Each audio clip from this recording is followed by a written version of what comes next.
हर हर महादेव एक बहुत ही फेमस शिव जी का सॉन्ग है बगड़ बम, जो कि हम सभी ने सुना होगा। बट उस सॉन्ग के अंदर हमें एक बहुत ही प्यारी सी स्टोरी बताई गई है, जो कि हमने कभी सोची भी नहीं होगी कि इस सॉन्ग में कुछ ऐसा है। और मैंने भी ये इंस्टाग्राम पे ही कहीं सुना था, बट अभी मुझे एक्चुअल उनका नेम नहीं पता है कि कहाँ से मैंने सुनी थी। तो अगर आप ये पहले कहीं सुन चुके हो और आपको पता है कि एक्चुअल स्टोरी किसने बताई थी, तो प्लीज़ उनको मेंशन कर देना। कि जब शिवजी जी और पार्वती जी की शादी हुई थी और वो हिमाचल से उत्तराखंड देवभूमि की तरफ जा रहे थे, तो शादी के बाद जब ब्राह्मणों ने शिवजी जी से भेंट मांगी थी, तो शिवजी जी ने उन्हें कहा कि मैं तो अघोरी हूँ, आपको क्या दे सकता हूँ। तो ये सुनकर जो ब्राह्मण है वो बहुत उदास हो जाते हैं। तो शिवजी जी के मन में उन्हें देखकर दया आ जाती है, और शिवजी जी अपने झोले में से 3 मुट्ठी राख उठाकर उन ब्राह्मणों को दे देते हैं।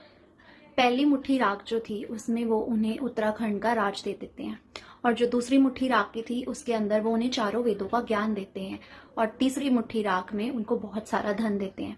और ब्राह्मण ये जो 3 मुट्ठी राख थी ये लेकर अपने घर चले जाते हैं। पर कहीं ना कहीं उनके मन में जो है वो खुशी नहीं थी। वो सोचते हैं कि उन्होंने उस शादी में जाके अपना सारा टाइम जो है वेस्ट कर दिया, कि उनको बदले में क्या मिला, 3 मुट्ठी राख। और ये सोच के जो वो ब्राह्मण थे वो उस राख को उठाकर गंगा जी में जाके बहा देते हैं। और जैसे ही वो उस राख को गंगा जी में बहाते हैं, वो राख जो है वो सोना चांदी में बदल जाती है। अब ये देख के उस ब्राह्मण के मन में जो है वो लालच आ जाता है, और जैसे ही वो उस सोना चांदी को उठाने लगता है तो वो वहां से गायब हो जाता है।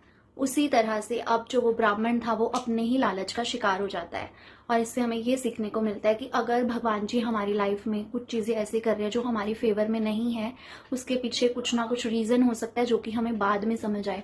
तो हमारी लाइफ में भी ऐसा हो सकता है कि भगवान जी ने वो 3 मुट्ठी राख दी हो हमें, पर अभी हमें वो समझ नहीं आ रहा है, कुछ टाइम बाद वो हमें समझ आएगा। तो कभी भी भगवान जी के प्लान्स को हमें गलत नहीं समझना चाहिए। हर हर महादेव।